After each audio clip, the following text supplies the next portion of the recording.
자, 데일리 힌트. 오늘도 IBK 투자증권 박근영 부장님 모셔보도록 하겠습니다. 어서 오세요. 네, 안녕하십니까. 금요일이라서 오늘 또 캐주얼하게 옷을 딱 입으시고. 네, 매일 캐주얼하게 입습니다. 오늘은 진짜 그 홍대에서 파는 MZ들이 입는 옷 같은 그런 거를 입으셨어요. 뭐 글쎄요. 전 주는 칭찬에 약하시고. 칭찬에 너무 약하셔서. 그렇습니다. 네. 알겠습니다. 홍대 거의 안 가는데. 네, 홍대 안 가시고. 네, 그냥 강남? 뭐 주는 대로 입고요. 저는 주로 이제 강남. 사모님이 강남에. 이제 옷 사주신다고 코디를? 하셨죠? 네, 뭐 이게 아침에 일어나서 나오면은 이제 딱 이렇게 아시잖아요. 딱 이렇게 준비 딱 해놓고 이렇게 답상 우리 옆에 딱 이렇게. 앉는 이렇게 소파. 와. 그래서 입을 옷이 쫙 이렇게 올라가 있죠. 야. 왕처럼 사시네요? 양말까지 해서 뭐 그냥 와. 그래서 저는 그냥 그대로 입고만 나옵니다. 달 딱 되면 양말 신겨주시고. 그렇지는 자고 있습니다. 자고 있죠. 오늘 왜 이렇게 멀리 가요? 너무 멀리 갔어요. 거기까지는 아니에요. 자, 알겠습니다. 시장 동향 짚어봐야 될 텐데 6월 30일 오늘까지의 시장 어땠습니까? 네, 코스피는 오늘 같은 경우에는 8.4포인트 상승 출발을 보였습니다. 외국인들이 선물 매수 출발, 기관은 현선물 매도 출발을 했는데 이 개장 직후에 외국인들이 선물 매도 전환하면서 시장 하락 전환을 했고 그럼에도 불구하고 이제 미국의 GDP 관련된 지표 호조 소식에 오늘 아침에는 2차 전지 쪽 그리고 자동차와 자동차 부품, 건설 기계, 전력 설비, 해운, 철강, 정유, 화학, 은행, 보험 등의 경기 민감주가 올라왔습니다. 다만 최근에 강하게 이야기했던 뭐 반도체라든지 일부 OLED 그리고 제약 바이오 등은 일부 좀 하락세가 오전에 나타났죠. 그 외국인 선물 매도세에 하락 전환했던 시장이 9시 40분경에 재차 플러스 전환하면서 시초가 부근까지 다시 회복을 했습니다.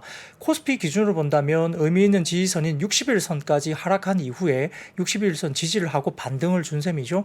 의미가 좀 있습니다. 10시 30분에는 중국의 6월 PMI가 발표됐는데 제조업 PMI는 예상 부합하면서 4개월 만에 소폭 상승하긴 했지만 여전히 50을 하회하는 지수였습니다. 비제조업은 4개월 연속 하락을 보였고 건설과 일반 서비스 모두 50을 상회했지만 동반 하락세가 나타나는 점이 좀 아쉬웠죠. 제조업은 신규 주문 상승 전환했고 생산은 첫 50을 상회하는 확장 전환을 하긴 했지만 여전히 대부분 항목이 50을 하회하면서 반등보다는 오히려 이제 하락세 중단 내지는 재고 조정의 강도가 조금 약화됐다 정도로 의미가 있다 볼 수 있습니다. 사진을 보여주시면 제조업 PMI와 비제조업 PMI, 차이신 제조업 PMI가 이렇게 도표로 나와 있는데요. 네. 굉장히 많이 빠졌다가 이제 올라오는 모습이 보이면서 조금 주춤한 모습이 보이는 게 이제 현재 흐름으로 표로 보시면 될 것 같습니다. 분위기만 보시면 될 것 같고요. 오들면서 금융투자와 연기금 중심으로 제한적으로 코스피 기관 순매수가 들어왔는데 특히 연기금은 4거래일 연속 순매수가 유입됐습니다. 2시 넘어서면서 외국인들의 현물 매도가 축소되고 2차 전지가 반등하면서 코스닥 매도가 많이 줄어들었고 코스피에서도 말씀드렸던 60일선에서 아랫꼬리를 달고 지지되는 모습이었고 코스닥도 외국인 매수 전환하면서 비슷한 양상으로 보여줬습니다. 특히 이제 2차 전지 섹터는 그 노스볼트가 캐나다에 53억 달러 투자를 할 것이라고 해외 기사가 나오면서 뭐 그와 관련된 종목들이 강하게 반등했고 에코프로 그룹주 같은 경우는 이제 일부 이제 자금 조달 관련된 이슈가 나오면서 반등세에 동참했습니다. 원달러 환율은 1,410원 후반대로 상승폭이 다소 좀 축소가 되기도 했습니다. 업종별로는 한국전력 상승에 전기가스비 강세를 보였고 조선이나 방산주의 강세에서 운수장비가 상승세 보였고요. 특히 방위사업청과 1,820억 규모 수주 계약한 하나에어로스페이스의 상승이 돋보였습니다. 보험증권 등 금융업종도 수익률 상위권에 금일은 위치를 했고 대한항공과 아시아나항공 등 항공주 강세에 운수창고업도 상승했습니다. 반면 의료정밀이 약세를 기록하면서 월간 기준 약 12%나 급락했고요. 시총 상해단에서 반도체가 오늘은 부진하면서 전기전자 약세를 이끌었고요. 코스닥에서는 장중 하락폭을 대부분 만회하면서 860선 후반까지 반등세가 강하게 나타났습니다. 업종별로는 운송장비, 부품 그리고 음식료, 담배와 제약이 강세를 보였고 반면 소프트웨어나 반도체, 디지털 콘텐츠 등 기술업종 전반적으로 부진을 보였습니다. 어때요? 뭐 월봉으로 보면은 코스닥은 양봉, 코스피는 음봉 이렇게 떴는데 상반기 괜찮았습니까? 그걸 질문이라고 한 거예요? 상반기 잠깐만 상반기 얼마나 좋았는데? 얼마나 좋았어요? 얼마나 좋았는데? 하반기는요? 하반기도 좋지. 좋습니다. 그래요? 처음부터 초칠 필요 없잖아. 하반기 좋을 게 있어요? 그냥 좋은 게 좋은 거라고. 좋은 게 좋은 그래 거예요. 부장님 좀 코멘트 좀 해. 하반기 좋아요? 어떻게 보세요? 하반기. 저는 하반기도 긍정적으로 보고 있습니다. 아, 이거 봐요. 뭐 좋은 미국이 게 금리 인상을 한 번 더 하더라도 네. 시장에 크게 문제될 것 같지는 않고요. 특히 이제 EPS 상향이 최근 들어서 굉장히 급하게 국내에서 나타나고 있죠. 역시 이제 반도체의 상향 조정이 적자폭이 대폭 뭐 줄어든다든지 네. 삼성전자도 지금 이익 폭이 상당히 많이 다시 올라오는 상향 조정이 급하게 되고 있어서 EPS 상향이 빨리 나타나고 있어요. 그러다 보니까 말씀드렸던 우리가 이제 최근에 PER 기준을 올해 봤을 때 한 12.6배 정도까지 최근에 올라왔었는데 네. 그 기준을 본다면 이미 2,700 이상 지금 나오거든요. 그러니까 이제 주가가 빠지면서 그러기도 했지만 EPS가 올라가니까 거기에 대해서 움직인다면 하반기는 어쨌든 지금 지수보다는 현재 기준으로서는 좀 좋아도 크게 무리가 없는 상황이고요. 근데 이제 어떤 쪽이 갈 것이냐 이게 문제겠죠. 아직까지는 반도체에 대한 대세론이 아직까지는 좀 더 강하게 이야기되고 있는데 그건 뭐 그때그때 주식시장은 대응의 영역이지 뭐 우리가 뭐 미리 뭐 신처럼 이야기할 수 그렇죠. 없기 때문에 그 부분은 그때그때 또 보셔야 될 것 같습니다. EPS 턴어라운드가 좀 강하게 좀 기대만큼 나와주고 있는 부분 하반기 좀 기대감을 가질 수 있다. 그리고 뭐 오늘 뭐 뒤에도 하시겠지만 지표들이 다 좋게 나오고 있어요. 음. 5월 산업활동 동향도 4분기 대비해서는 좋아졌고 그리고 반도체 쪽도 실적이 바닥 찍고 올라오는 그런 상황이고 뭐 자동차 잘 되고 있고 이제 내일 나오겠지만 수출도 네. 어쩌면 플러스 오. 전년 동기 대비 플러스 가능성도 분명히 있어서 어허.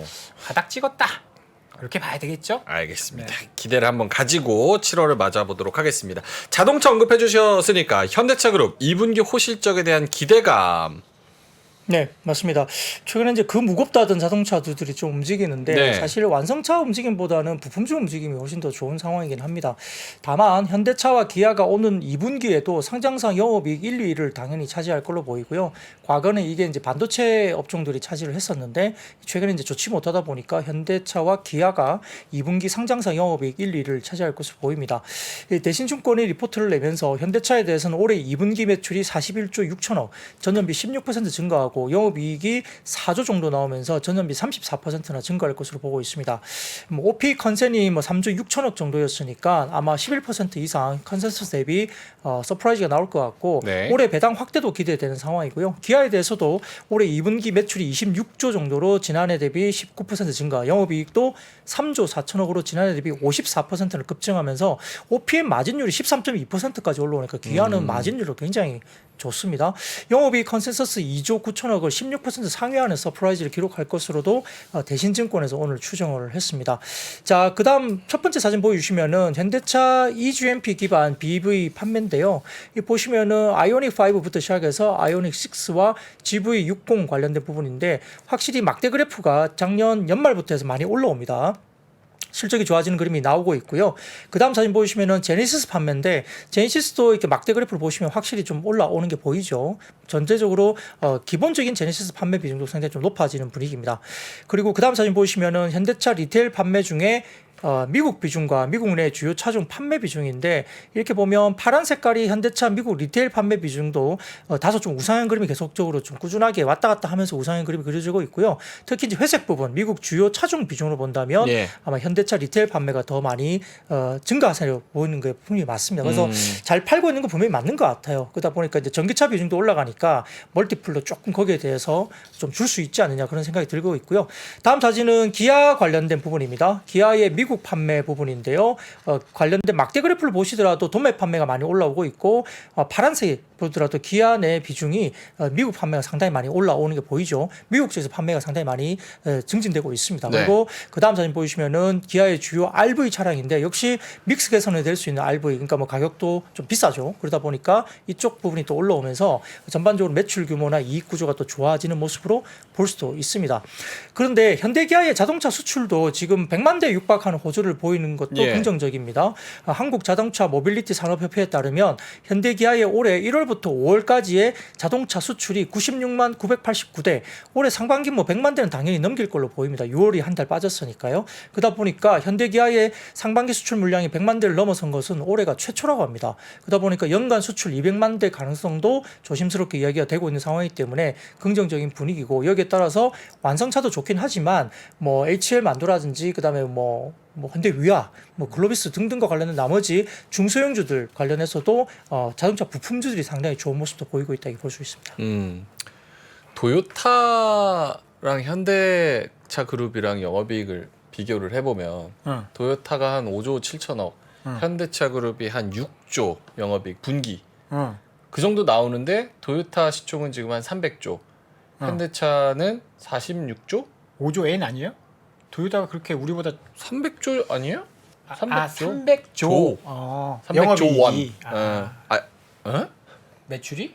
아니 시총이. 시총이. 그러니까 약간 너무 좀 억울한 측면이 있다. 약간 그런 생각이 들어요. 현대차그룹 시총 다 합쳐도 토요타보다 못할 게 뭐 있습니까? 로봇하고 전기차하고. 그건 너무 국뽕이. 국뽕 아니잖아. 부장님 국뽕입니까? 이제 좀 아쉬운 면이 있죠. PER이 뭐 5배 정도 수준이니까 뭐 실적에 비해서 5배는 조금 박한 면도 너무 분명히 박하죠. 있습니다. 근데 이제 뭐 미국 시장과 한국 시장을 비교하면 또 좀 다르죠. 뭐 그쪽에 시장 전체 밸류에이션도 우리하고는 비교가 안 되고 볼륨 자체가 그렇죠.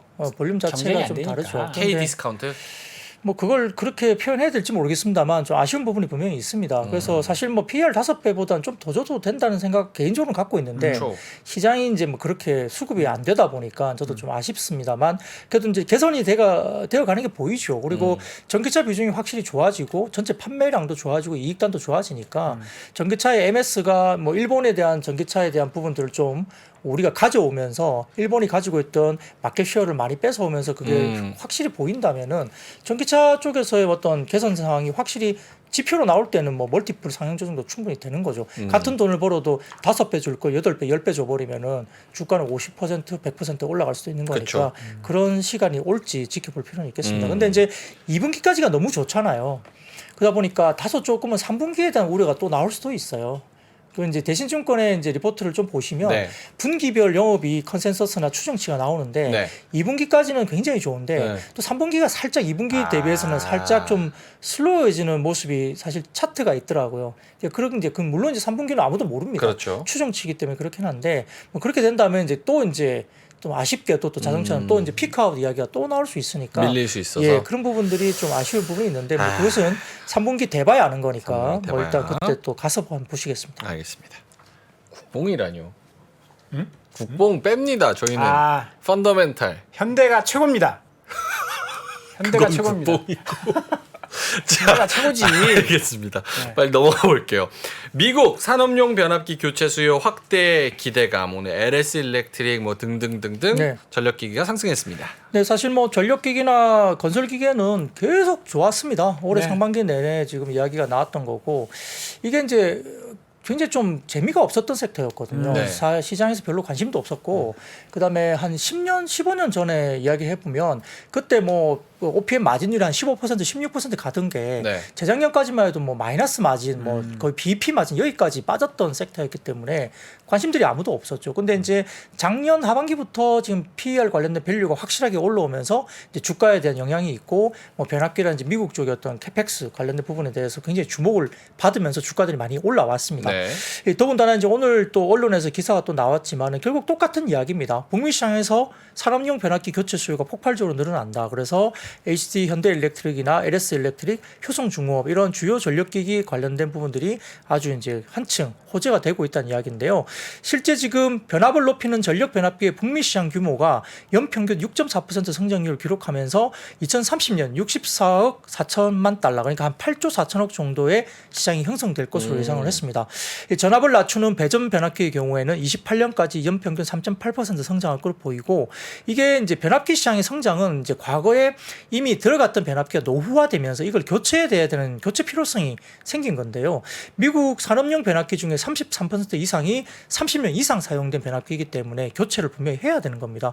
그러다 보니까 변압기 수명을 고려한다면은 빠른 시간 내에 빨리 교체가 이루어져야 되는데 이게 만만하지 않은 규모라는 거죠. 그게 이야기가 되는 것 같고 예. 더군다나 이제 미국 국토부가 신규 전력망 확충을 위해서 작년에 세계 주요 전력망 건설 프로젝트를 승인하면서 이 경기 부양에 대한 인프라 프로젝트가 결국 결국은 이제 자금 집행이 되면서 변압기 시장의 성장도 또 이끄는 것입니다. 그러다 보니까 상당히 실적도 우상향이 단발에 끝난 게 아니고 아마 추세적으로 좀 좋아지는 그림이 나온다 볼 수 있습니다. 근데 이제 변압기를 보면 양산품과 달리 이제 발주처의 전력공사 현장에 맞춰서 맞춤 주문 생산으로 가야 되는데 네. 그러다 보니까 이제 고객사들이 요구하는 까다로운 요구 사항을 잘 맞출 수 있는 기업이 아마 시장의 주도권을 가져갈 수 있다 볼 수 있는데 우리는 잘합니까? 네, 업체별로 보면은 예.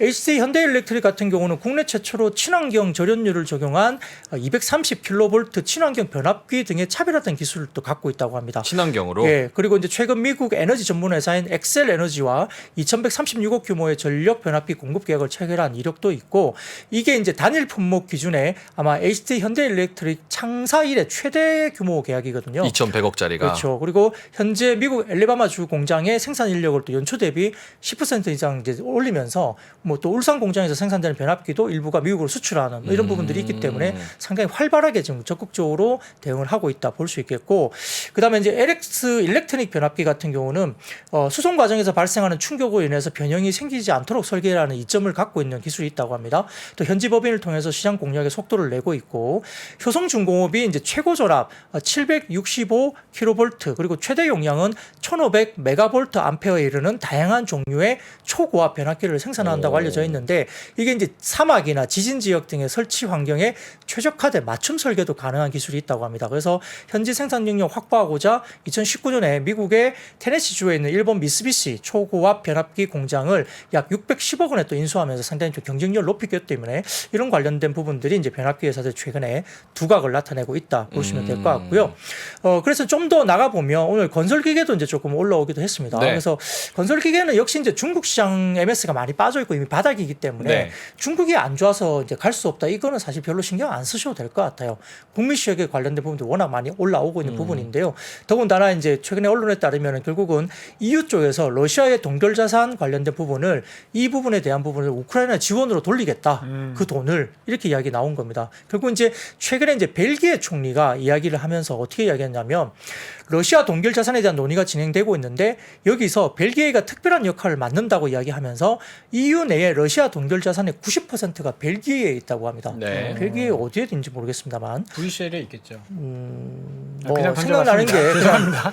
그냥 던지신 것 같은데 아무튼 중앙은행 어딘가에 있겠지. 네, 벨기에에 이제 네. 있다고 합니다. 그러다 보니까 영국에도 꽤 많이 있는 걸로 아는데 아무튼 뭐 이렇게 벨기에에 이제 90%가 있다고 동결 자산 가운데는 그렇다고 합니다. 숨겨진 자산은 또 어디에 있겠죠. 근데 이 자금이 우크라이나 재건에 쓰는 것이 중요하다고 이야기하면서 아마 이제 연간 한 30억 유로, 한 4조 3천억 정도에 대한 논의를 지금 집중적으로 하고 있다. 그러니까 이제 동결 자산을 우크라이나 재건에 쓰자 뭐 이런 이야기입니다. 이제 그런 이야기까지 나오면서 이제 변압기기가 좋다 보니까 이제 건설기계까지도 오늘 좋았던 모습입니다. 이게 현실성이 있을까요?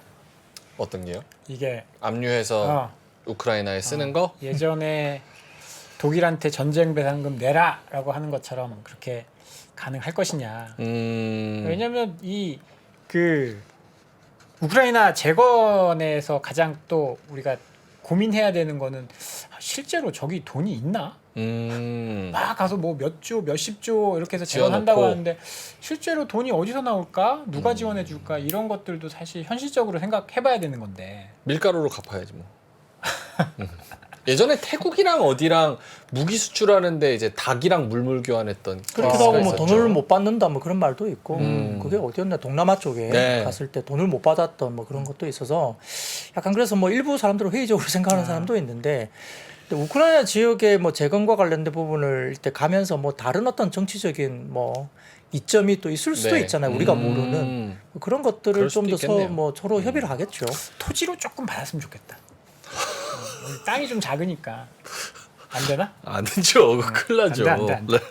자, 알겠습니다. 스트레스 테스트 이야기. 양호한 재정 건정성 평가 결과 속에 지난밤에 미국 은행주들이 강세를 보였다. 네, 뭐 국내 은행도 이제 오늘 이 부분 때문에 이제 주가가 좀 오르긴 했습니다만 제가 이제 은행주를 강조하기 위해서 이야기 갖고 온 건 아니고 네. 미국 시장에 어쨌든 불안감이 있잖아요. 네. 근데 이제 미국 쪽에서의 어떤 양호한 재정 건정성의 평가 결과가 상당히 견조하게 나왔다. 이거는 이제 시장에 대한 안정성에 대한 부분들 부분들을 제가 조금 말씀드리고자 이 은행 업종에 대한 이야기를 하는 겁니다. 뭐 우리가 국내 시장에서 은행 관련된 주를 매매하는 게 상당히 어렵잖아요. 네. 쉽지 않고 뭐 길게 가져가든지 이렇게 정말 숨막힐 정도로 가져가야 되는데 뭐 이렇게 매매하기가 쉽지 않고 또 별로 인기가 없는 섹터이긴 하지만 이 미국 시장에서 어쨌든 어제 뉴욕 증시에서 이제 웰스파고가 4.5%, 골드만삭스도 3% 등등 이제 주요 은행주들이 상당히 상승폭이 컸습니다. 결국 말씀드렸던 재정 건전성 평가 스트레스 테스트의 결과 때문에 분석되고 있고 은행이 모든 심각한 침체 상황을 견딜 수 있다고 평가가 됐기 때문에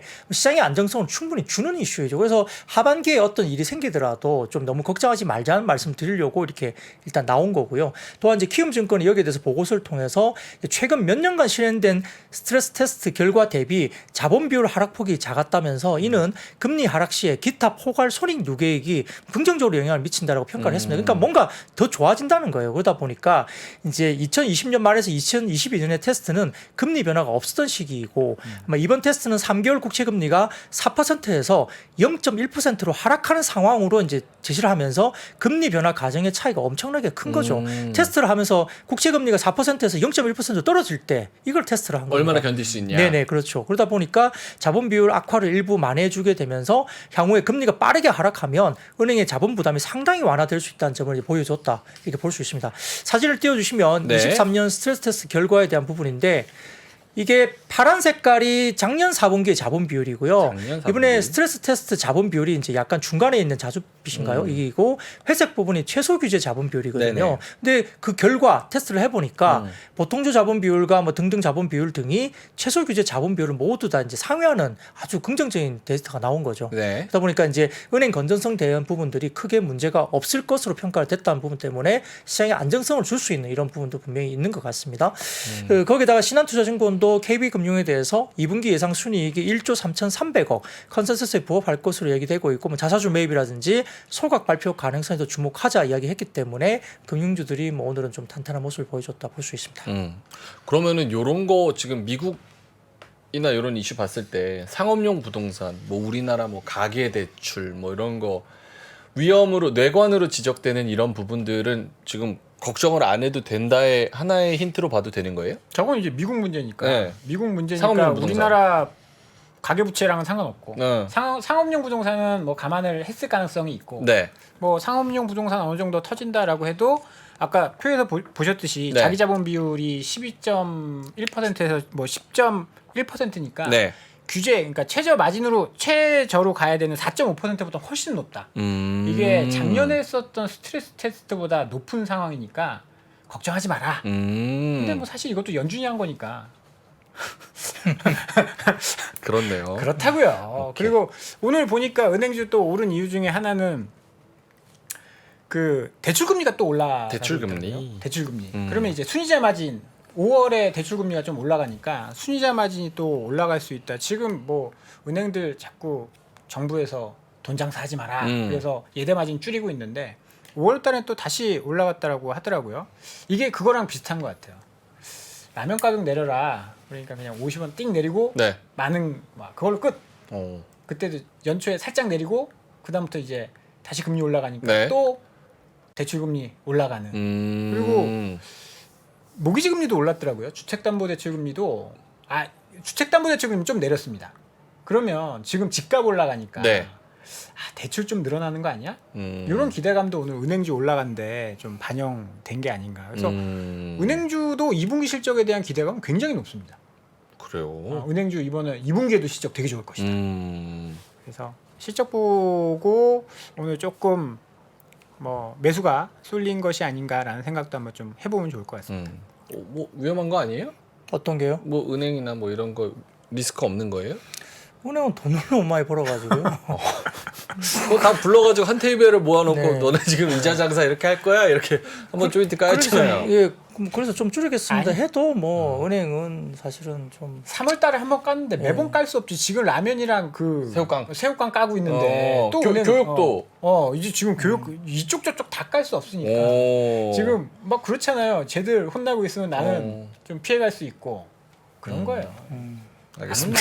하여튼 뭐 은행은 뭐 너무 좋습니다. 은행 너무 숫자로 보면 너무 좋고요. 음. 그냥 조용하게 있을 뿐이죠. 본인들이 너무 좋다고 하면 까이니까 또 잡혀. 죽는 소리 또 해야겠네. 오케이, 죽는 알겠습니다. 소리까지는 아니고.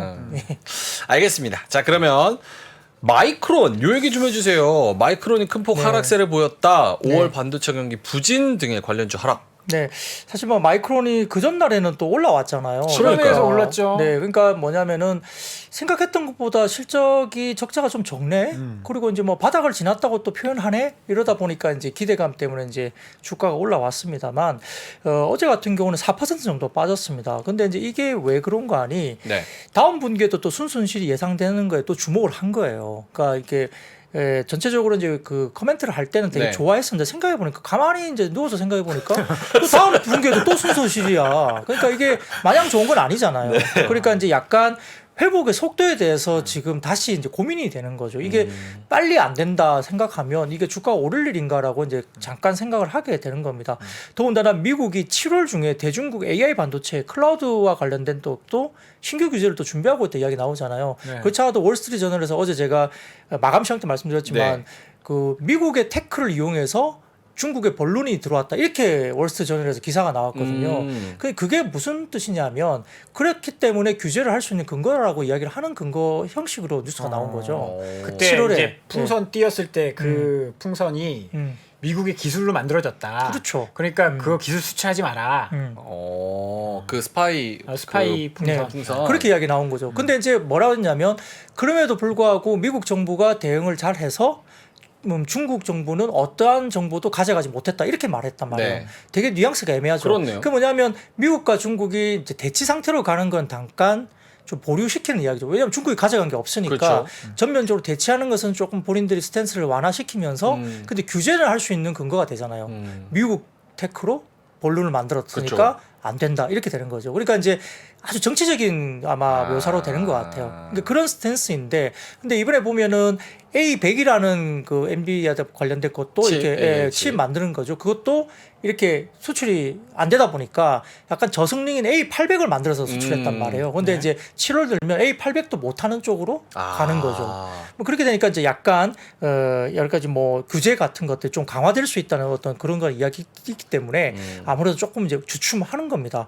그리고 이제 전날 시장 조사 기관이 옴디아에 따르면은 올해 국내 1분기 이제 올해 글로벌 반도체 시장 전체 매출이 1,199억 4,900만 달러, 전년 동기 대비 25.4% 감소했다. 그러니까 1분기입니다. 1분기. 그러니까 이제 1분기 삼성전자 반도체 사업 매출이 메모리 사업 부진 때문에 전체 2위를 기록했고 같은 기간 인텔이 1위를 기록했다. 그리고 하이닉스와 마이크론 테크놀로지는 1분기 기준으로 봐서는 10위권 밖으로 나갔다 이렇게 나왔거든요. 그러니까 이제 이게 1분기에 대한 뉴스가 나왔는데 근데 사실 따지고 보면 최근에 HBM이나 DDR5는 1분기 숫자가 아니었잖아요. 네. 2분기, 3분기 이후로 HBM이 올라온다, DDR5가 올라온다 이거에 대한 기대감으로 이제 주가들이 움직였기 때문에 1분기 뉴스 가지고 주가가 조금 주춤했다고 하면 이거는 네. 오히려 악재는 아닌 것 같아요. 제가 보기에는. 그래서 이제 그와 관련된 부분들에 대해서 이제 엄브레라 리서치라는 쪽에서 잠깐 그 약간 서머리를 한 내용이 있어서 제가 좀 소개를 해드리면 네. 이번 메모리 3사의 실적 시즌에 대한 부분들은 업체별로 상당히 갈릴 것이다. 차별화가 있다고 예상을 했는데 결국은 재고 레벨이 업체들 모두 2분기를 기점으로 재고는 피크를 찍는 것 같다는 것은 공통적인 이야기입니다.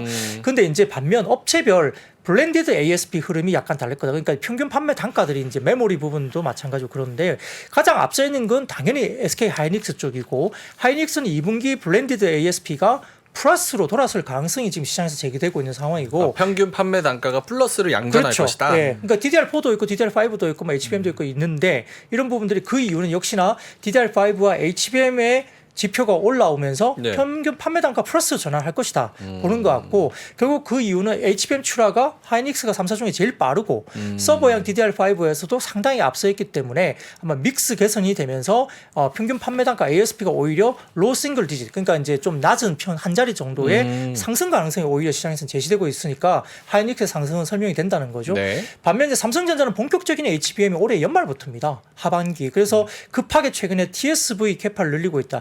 TSV가 뭐냐면 반도체 층을 적층을 해서 구멍을 뚫어서 연결하는 그런 기술입니다. 이 TSV 캐파를 늘리고 있고 HBM과 TSV에 대한 집중도를 이제 막 높여가고 있기 때문에 오늘 같은 경우에도 이제 삼성전자 뉴스가 나왔죠. 천안 캠퍼스 쪽에 유휴 공간에 HBM 신규 패키징 라인을 건설하겠다. 그리고 전통적 패키지를 기존에 담당했던 온양 캠퍼스에 패키징 추가 설비를 드릴 것으로 이야기했습니다. 그러니까 이제 캐펙스를 HBM으로 굉장히 집중적으로 더 늘리겠다는 겁니다. 그래서 하반기부터 나오는 HBM 관련된 부분에서 이야기가 이제 삼성전자가 집중될 것이고 암인가요? 뭐 어쨌든 거기가 갖고 갈 수 있는 삼성전자의 HBM은 하이닉스가 엔비디아 쪽으로 넣는 HBM의 숫자의 한 2.4배 정도가 나간대요. 예상치가. 그러다 보니까 삼성전자 물량이 상당히 또 많은 것으로 보입니다. 근데 마이크론 같은 경우는 DDR5와 HBM보다는 LPDDR5 영향이 좋습니다. 그게 뭐냐면은 엔비디아의 슈퍼컴퓨터인 DGX GH200이라는 제품이 뭐 이렇게 있는데 어려워. 이게 이제 굉장히 DDR이 쓰인다고 합니다. 그러니까 이제 LPDDR이라는 걸 굉장히 주목을 하고 있는 상황인데 LPDDR은 뭐예요? 제품이 이제 뭐 그냥 DDR5하고 네. 또 LPDDR이라는 게 또 분류가 되어 있더라고요. 더 좋은 건가? 좋은 건 아닙니다. 이제 좀 상이 다른 거죠.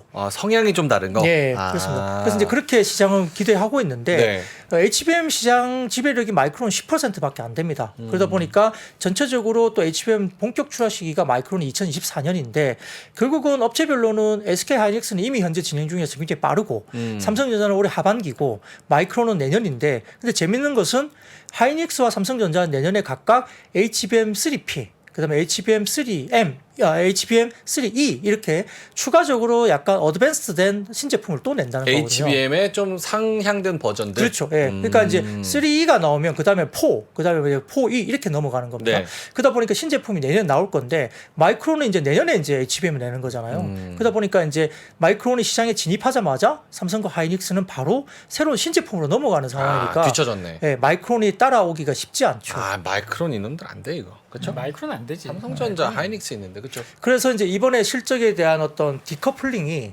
이제 하반기부터는 해외 쪽의 반도체 업체와 국내 반도체 업체의 실적 디커플링이 나올 거다. 이렇게 시장이 보는 겁니다. 약간 실적으로 봤을 때 어차피 적자인데 적자 폭이 줄어든다라는 그런 얘기는 하이닉스랑 상황이 좀 비슷한 것 같은데 그렇죠?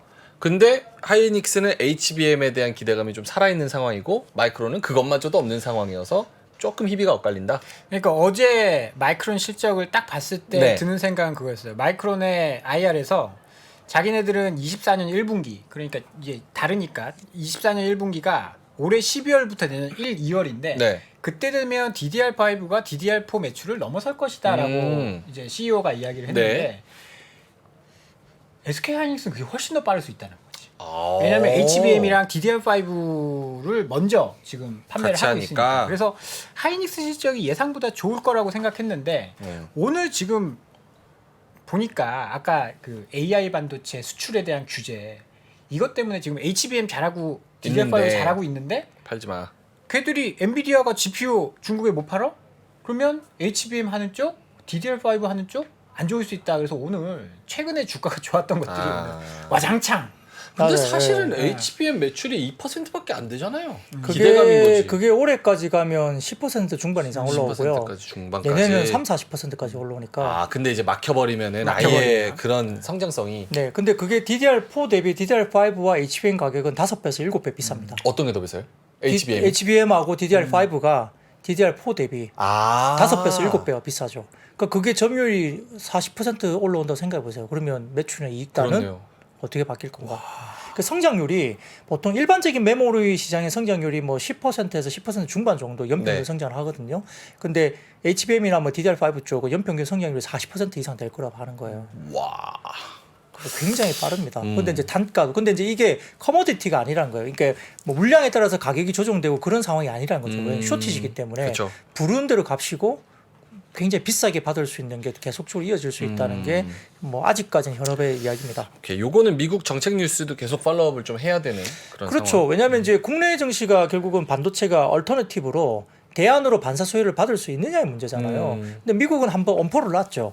니네가 그 시장에서 비집고 들어가서 니네가 팔면 안 돼라고 이제 일단 한번 한번 했잖아요. 이제 그게 정말 그렇게 할 수 없을지 아니면 이제 미국이 못할 때 우리가 뭔가 숫자적으로 뭔가 튀어나갈지는 그걸 좀 확인을 해봐야 되겠죠. 뒤로 이렇게 팔면 좋은데.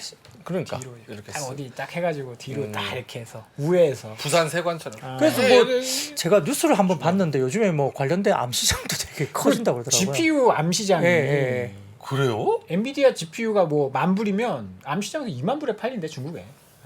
아니, 최신형? 최신형 서버용. 그게 그렇게 엄청난 시장이야말로 되나? 또 돈 되면 연결돼 다 하지. 있습니다. 그거 마약도 다 밀수하고 하는데 그거 못 하겠어. 그건 좀 멀리 가신 거고요. 아이씨 고품격 경제 방송입니다. 알겠습니다.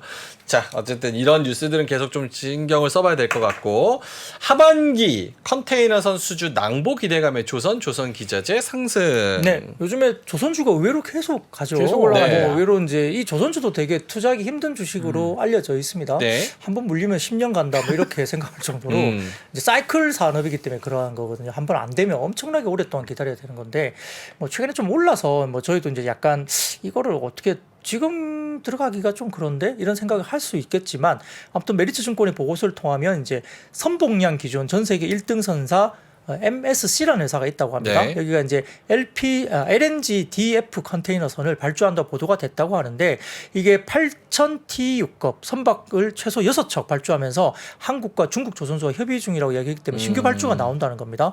아울러서 이제 대만선사인 에버그린도 메탄올 DF 컨테이너선 24척을 발주할 계획으로 보도돼 있어서 신규 발주가 많이 나오고 있어요. 그런데 이제 총 발주의 규모도 40억 달러 전후로 예상되기 때문에 척당 선가 기준이 아마 1억 7,500만 달러 상회할 것으로 예상되고 있는데 대부분 삼성중공업이 수주할 것으로 예상된다고 합니다. 이것도 이제 호재이죠. 근데 이제 한편 올해 이제 국내 조선소에 발주된 DF 선박 가격을 비교해 보면 글로벌 평균 컨테이너 선가 대비 17에서 18% 비싸게 발주를 하고 있다 합니다. 대단하다. 그러니까 이제 현재 특히 이제 현대사모중공업이 CMA, CGM으로부터 수주한 13,000TU급 컨테이너선이 1억 7,100만 달러 계약했다고 하는데 수주 당시 클락슨 기준 동형 선박의 선가 평균 대비 18.6%나 비싼 가격으로 했다고 하니까 이런 부분들 때문에 이제 여러 가지 지표라든지 그다음 특히 이제 수주 산업이 되게 중요하기 때문에 현재 나오는 숫자보다는 수주에 대한 이슈가 상당히 계속적으로 신조선가라든지 이런 것들이 뭐 강하게 유지가 되면서 조선주들이나 조선 기자재까지 주가들이 좋았다 볼 수 있습니다. 조금 더 비싸도 한국에 수주 맡긴다. 아 그리고 그때 조선의 국모 아, 누구시죠? 신영증권의 엄경화 연구원. 엄경화 위원이 왔을 때 이게 우리만 수주 많이 한다고 좋은 게 아니고 중국도 도크가 꽉꽉 차 있고 그래야 이제 성과도 올라가고 다 같이 좋다라고 그런 이야기를 하더라고요. 네. 지금 중국도 도크가 많이 차 있으니까 어디 싸게 해줄 데 없나 하는데 뭐 중국, 아이, 한국 뭐 이 정도뿐이 없는데 바다 한가운데서 다 배 산산조각 나버리니까 그렇잖아요. 그렇죠. 우리 가다가 거북선의 민족 왜 괜히 있겠습니까? 중국 LPG 그 선 하고 싣고 오면 거기서 싣고 오면 절반이 날라가요. LNG. 그러면 절반이 날라가. 절반이 그 귀가 가스가 샌다고? 가스 다 새가지고. 거짓말. 그래서 말도 안 되는 소리야. 한 몇백억 싸도 한국 거를 하는 거지. 선주들이. 아, 중국 거는 가스가 샌다. 기화가 엄청 많이 돼. 아, 뭐 사실인지 모르겠지만 어쨌든 간에 우리나라한테 그렇게 수주를 좀 더 17% 18% 비싸게 맡길 만큼 네. 뭔가 그런 프리미엄을 많이 받고 있다. 그렇죠. LNG 선은 국내가 제일 잘하니까. 대한민국 최고입니다. 알겠습니다. 또 요즘 잘 나가는 의류주. 갑자기 영업무역 한세 되죠. 실험. 네.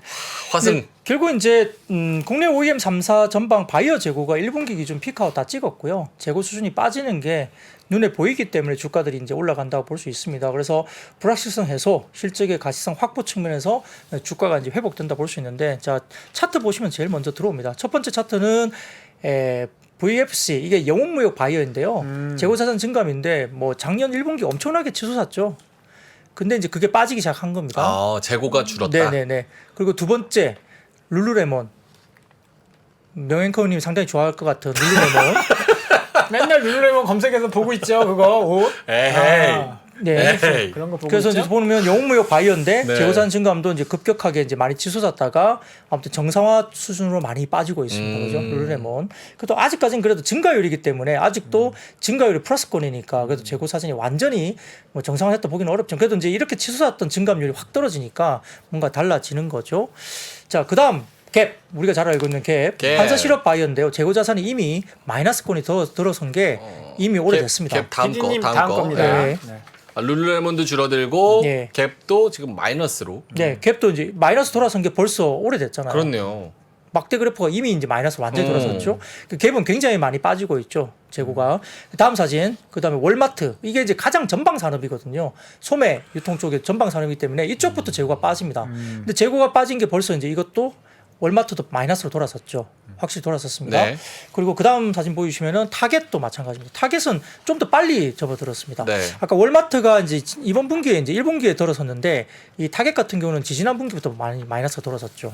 그러다 보니까 전체적으로 봤을 때는 이렇게 모멘텀으로 봤을 때 재고가 확실히 마이너스로 돌아서면서 하반기에 대한 어떤 재고 축적 관련된 이슈들이 어느 정도 이제 주가들에 반영이 되고 있다. 근데 최근에 주가가 좀 올라왔잖아요. 그러다 보니까 이제 재고가 줄어드는 것은 오케이. 거기에 대한 반영을 일단 했다고 볼 수 네네. 있겠고 나머지 추가적인 부분들은 이제 확장으로서의 진입이 이제 중요하죠. 그러니까 결국은 뭐 고용 지표나 소비 심리 지표가 호조가 보이면서 여러 가지 투자에 대한 어떤 추가적인 확장이 돼야 되는 겁니다. 그래서 이제 그 강도가 나타날 때 이제 국내의 OEM들도 이제 주가 올라갈 수 있는데 네. 근데 피어 그룹 대비해서는 뭐 대만 업체라든지 비교했을 때는 우리가 밸류가 너무 싸요.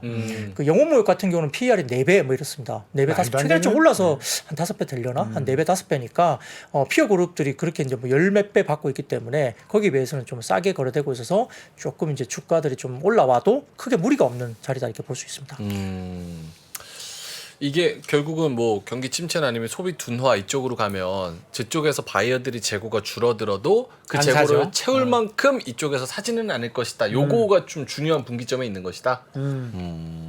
겨울옷이 더 마진이 높은 거죠. 그렇죠. 그 가격도 비싸고 마진도 높고요. 그래서 여름철보다는 겨울철이 성수기입니다. 근데 또 뭐 요즘에 이상 기후 막 너무 겨울도 너무 따뜻하고 가스 안 켜도 된다 막 이런 것들도 어느 정도 겨울옷에 대한 그런 수요도 좀 영향을 끼치지 않을까 이런 생각도 드는데. 아니요. 그래서 이제 롱패딩 막 유행시키다가 숏패딩으로 전략을 바꾸잖아요.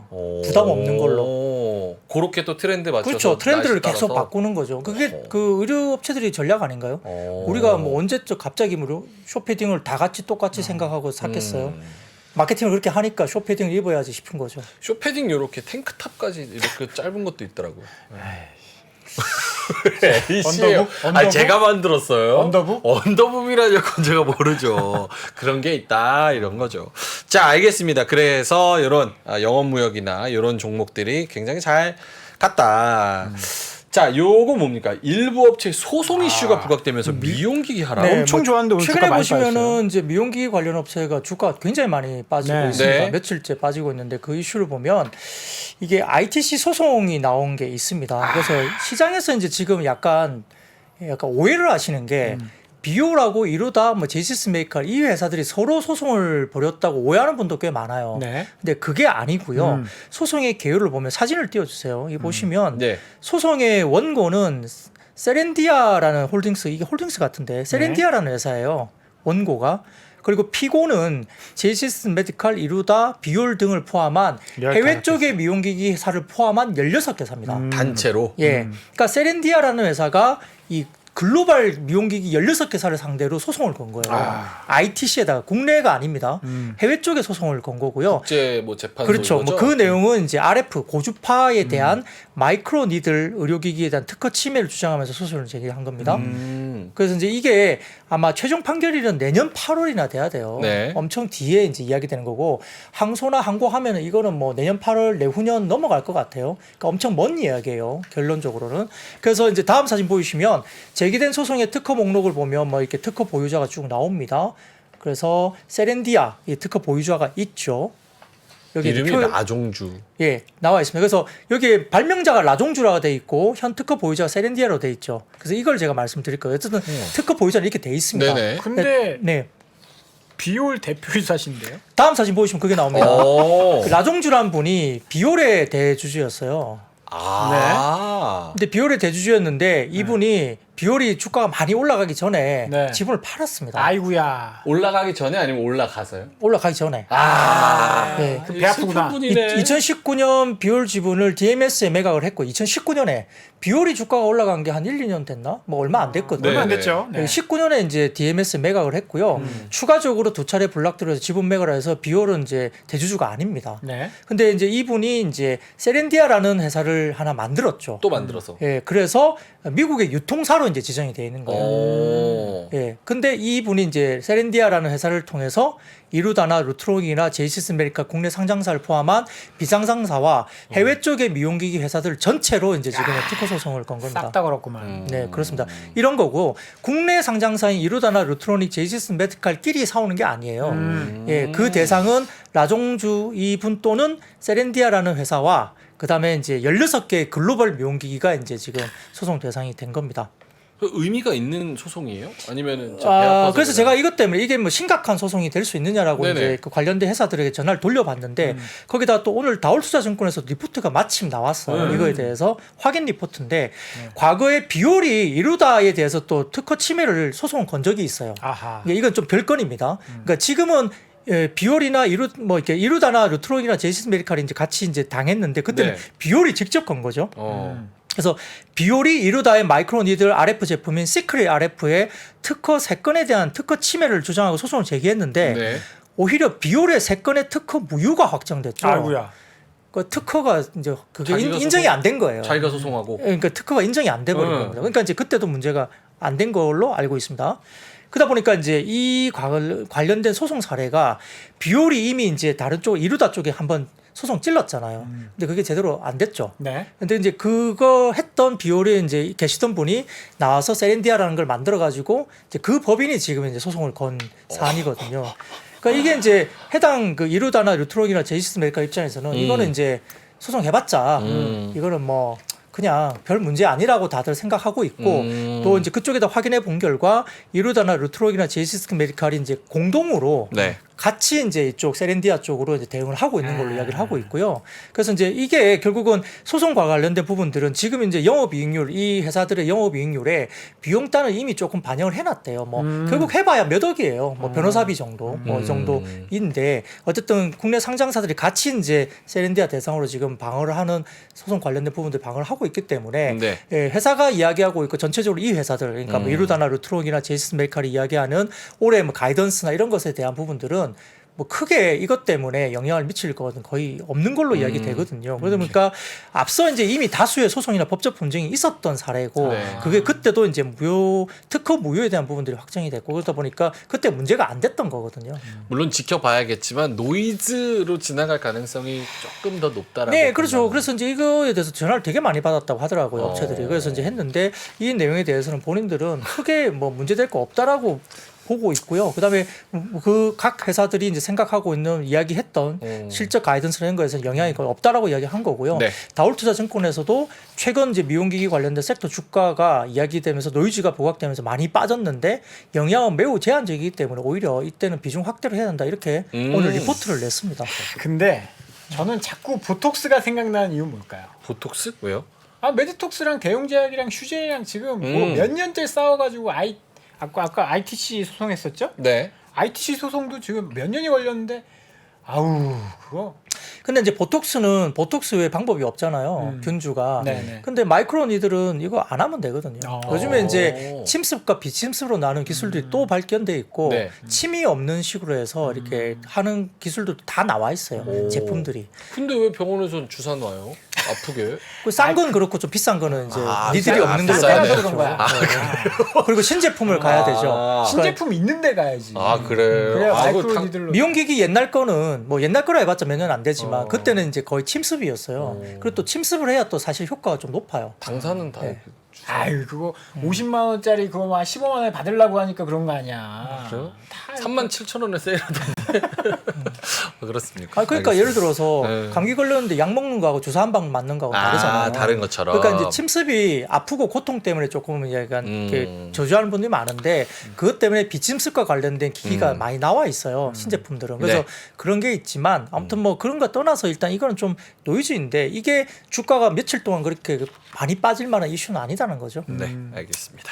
라종주 하니까 다들 라시에 꽂히셔가지고 지금 네, 거기서 벗어나시기 바라겠습니다.